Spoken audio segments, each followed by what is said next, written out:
Halo semuanya, selamat datang di uraian kita kali ini. Jujur aja saya antusias banget buat mandu pembahasan ini. Kita bakal ngomongin satu topik yang belakangan ini rame banget di berita ekonomi. Tapi tahu nggak sih, dampaknya itu jauh-jauh lebih dekat sama kehidupan kita sehari-hari daripada yang mungkin kita sadarin. Oke, kita bakal bedah tuntas efek domino dari melemahnya nilai tukar rupiah. Dan tenang aja, kita nggak cuma sekedar baca angka-angka ngebosenin. Kita bakal bongkar bareng logika di baliknya, cari tahu apa manuver pemerintah, dan yang paling penting, ngelihat solusi jangka panjangnya tuh kayak gimana sih sebenarnya? Udah siap? Yuk kita mulai. 17.600. Dengar angka itu, mungkin sebagian dari kita mikir, itu kan cuma urusan orang-orang bursa saham atau importer kelas kakap. Tapi, faktanya nggak gitu. Angka 17.600 ini, realitas nilai tukar rupiah kita yang baru aja anjlok terhadap dolar AS, itu ibarat alarm peringatan. Alarm yang memicu gelombang kejut ke seluruh lapisan ekonomi kita. Beneran, dari pabrik-pabrik raksasa sampai ke meja makan di dapur Anda. Nah, biar lebih kebayang seberapa mengagetkannya situasi ini, gini konteksnya.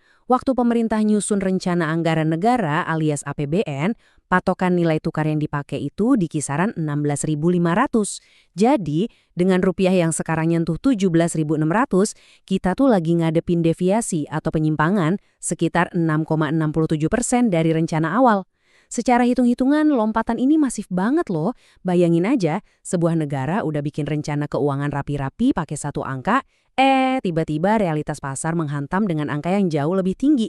Bikin pusing kan? Nah, ini bawa kita ke bagian pertama. Efek domino pada dompet kita. Atau, gimana sih pasar global itu diam-diam nguras kantong Anda? Fluktuasi ini jelas bukan sekedar hitungan pemerintah yang meleset. Ini tuh titik awal dari rantai reaksi yang langsung mukul ekonomi rumah tangga kita. Akar masalahnya simpel banget, ketergantungan kita sama barang luar negeri. Coba deh pikirin, mulai dari BBM buat kendaraan kita, gas LPG buat masak, gandum, kedelai, sampai mesin-mesin pabrik. Semuanya impor. Pas dolar makin mahal, ya otomatis semua barang yang kita beli pakai dolar tadi ikutan mahal kalau dirupiahin. Dan parahnya lagi, data nunjukin kalau volume impor kita saat ini tuh malah lebih tinggi dibanding Maret tahun lalu. Udah harganya meroket gara-gara rupiah melemah, kita malah lagi banyak-banyak yang impor. Poin pentingnya tuh di sini. Hal-hal makroekonomi yang kedengerannya rumit tadi, ternyata rasanya mikro banget di kehidupan nyata. Dolar yang jauh di Amerika sana, efeknya langsung mendarat di piring makan kita loh. Gandum dan kedelai impor yang harganya naik tadi, itu kan bahan baku utama makanan kita sehari-hari. Jadi, bahkan semangkuk mie instan yang Anda bikin pas lagi hujan-hujan itu, nggak aman dari gejolak ekonomi global. Roti sarapan sampai lauk kebanggaan kita kayak tahu dan tempe, semuanya jadi rentan. Biaya bahan baku naik, ujung-ujungnya ya harga makanan pokok kita pasti ngikut naik. Biar lebih jelas, gini nih siklus nyebelinnya. Pertama, biaya impor naik kan? Kedua, gara-gara bahan baku dan bahan bakar mahal, biaya produksi di pabrik plus biaya logistik pengiriman juga ikutan meroket. Ketiga, pabrik dan produsen jelas nggak mau rugi dong, jadi mereka terpaksa naikin harga jual di pasar. Dan yang keempat, nah ini yang paling bikin nyesek, daya beli kita otomatis nyungsap. Bikin frustrasi banget kan? Pas harga barang-barang pada naik, gaji atau pendapatan kita ya segitu-segitu aja. Uang 100.000 yang dulu bisa dapat banyak barang, sekarang dapatnya jauh lebih dikit. Inilah teman-teman, wujud asli inflasi yang benar-benar mengerus kehidupan kita. Oke, sekarang kita masuk ke bagian 2, dilema suku bunga Bank Indonesia, obat dan efek sampingnya. Di situasi kayak gini, Bank Indonesia atau BI jelas harus turun tangan. Tugas utama mereka adalah ngendaliin inflasi, caranya dengan ngatur jumlah uang yang lagi muter di masyarakat. Alat andalannya apa? Suku bunga. Jadi BI bakal ngambil langkah naikin suku bunga sebagai mekanisme deflasi. Logikanya tuh presisi banget. Kalau suku bunga naik, naruh uang di bank jadi jauh lebih untung kan? Orang-orang bakal mikir, wah mending uangnya ditabung aja deh daripada dibelanjain.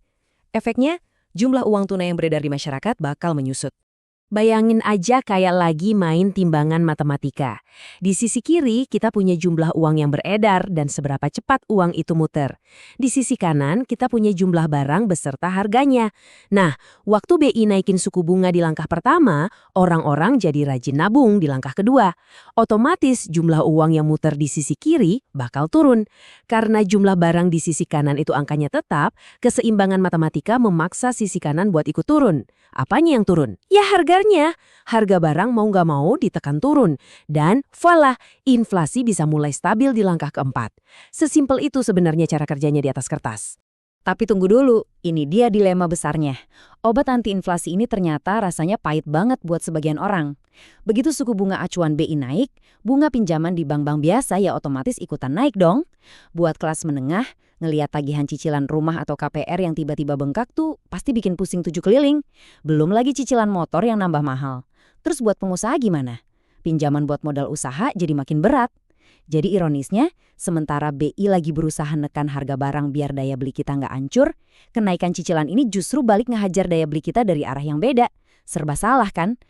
Kondisi yang serba salah ini memunculkan satu pertanyaan yang sangat kritis. Kalau ngutak-atik suku bunga, ternyata cuma solusi sementara yang malah ngasih efek samping ke dompet kita. Terus, solusi strukturalnya apa dong? Gimana sih caranya kita bisa benar-benar mutus siklus tambal sulam yang menyakitkan ini secara permanen, biar rupiah nggak selamanya disandera sama dolar? Jawabannya ada di bagian 3. Solusi utama, swasembada untuk melindungi ekonomi kita. Kalau kita ingat lagi akar masalah yang kita bahas di awal tadi, ya, ketergantungan impor. Berarti solusinya harus berani mukul langsung ke akar masalah itu. Kita butuh banget 2 pilar utama ini, swasembada energi dan swasembada pangan. Kita tuh harus bisa mandiri soal energi, biar nggak perlu pusing-pusing lagi ngimpor BBM sama gas. Terus, kita juga harus mandiri soal pangan. Bahan makanan pokok kita harusnya ditanam dan diproduksi dari tanah kita sendiri, bukan dikit-dikit beli dari luar negeri. Inti dari swasembada itu adalah soal dominasi domestik. Coba pakai logika hitung-hitungan ini deh. Kalau produksi dalam negeri kita super kuat, katakanlah faktor dominasinya di angka 1, berarti ketergantungan kita sama pihak asing otomatis jadi 0. Apa artinya buat Anda dan saya di kehidupan sehari-hari? Artinya, harga barang-barang kebutuhan kita murni ditentuin sama pasar di dalam negeri. Dolar mau naik kek, mau turun kek, udah nggak punya kekuatan buat nyedikte harga sembako atau BBM di depan rumah Anda. Secara matematis, ekonomi kita benar-benar terlindungi. Selanjutnya, bagian 4. Belajar hilirisasi dari Cina. Gimana kekuatan pengolahan dalam negeri bisa mengubah segalanya? Bayangin perbedaan ekstrem ini. Bertahun-tahun lamanya, kita tuh terjebak kebiasaan buruk ngejual sumber daya alam mentah-mentah. Kita keruk aluminium, perak, besi mentah, terus langsung dikirim ke luar negeri dengan harga, sebutlah 10.000. Tapi, coba bayangin kalau kita nggak jual mentah. Gimana kalau kita olah dulu tuh barang-barang di dalam negeri jadi barang setengah jadi atau barang jadi, kayak layar smartphone atau baterai mobil listrik, nilai jualnya bisa nembus 50.000 berkali-kali lipat. Dan yang lebih keren lagi, proses ngolah dari bahan mentah ke barang jadi ini kan butuh pabrik. Artinya apa? Lapangan kerja baru yang masif banget buat masyarakat kita. Nah, strategi inilah yang persis dilakuin sama China, dan kita benar-benar harus belajar dari model mereka. China sekarang ini udah di tahap swasembada industri yang nyaris absolut loh. Karena mereka bisa bikin dan ngolah hampir apa aja sendiri, angka impor mereka jadi ditekan seminim mungkin. Otomatis karena impornya dikit, mereka nggak terlalu butuh dolar AS. Di saat yang sama mereka gila-gilaan ngelakuin hilirisasi, nyulap bahan baku jadi barang mahal buat diekspor ke seluruh dunia. Dampaknya ngeri banget, mata uang mereka jadi super tangguh dan sama sekali nggak gampang digoyang sama dominasi dolar. Kalau mau bukti seberapa suksesnya strategi mereka, lihat aja data cadangan devisa ini. Cadangan devisa itu semacam tabungan kekayaan negara dalam bentuk valuta asing ya. Berkat kombinasi maut antara swasembada industri dan hilirisasi tadi, China sekarang megang cadangan devisa raksasa. Tebak berapa? 3,4 triliun dolar AS. Ya, triliun pakai huruf T.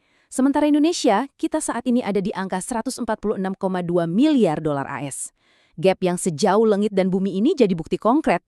Kalau ngelepasin ketergantungan impor dan mulai nyiptain nilai tambah sendiri, itu adalah syarat mutlak kalau sebuah negara mau punya keamanan finansial yang sejati. Dari awal sampai akhir uraian ini, kita udah ngeliat gimana efek dominonya bekerja. Gimana angka Rp17.600 per dolar bisa merambat jauh dari layar bursa saham sampai bikin harga tempe di meja makan kita ikutan naik. Kita juga jadi ngerti, kalau cuma ngandelin kenaikan suku bunga itu ibarat minum obat peredah nyeri doang, cuma sementara. Semua fakta ini akhirnya bermuara ke satu pemikiran penting buat masa depan kita. Bisakah kita, sebagai sebuah bangsa, beneran komitmen dan sukses bertransisi? Dari negara yang nyandu banget sama barang impor, menjadi negara dengan kekuatan industri yang mandiri? Ngejalanin swasembada pangan, swasembada energi, dan hilirisasi itu jelas bukan jalan pintas yang gampang. Tapi, rasanya itulah satu-satunya jalan buat melindungi ekonomi kita secara permanen. Coba deh dipikir-pikir lagi. Oke, terima kasih banyak ya udah nemenin dan nyimak uraian kali ini. Dan pastinya, teruslah jadi pembelajar yang fokus. Sampai jumpa!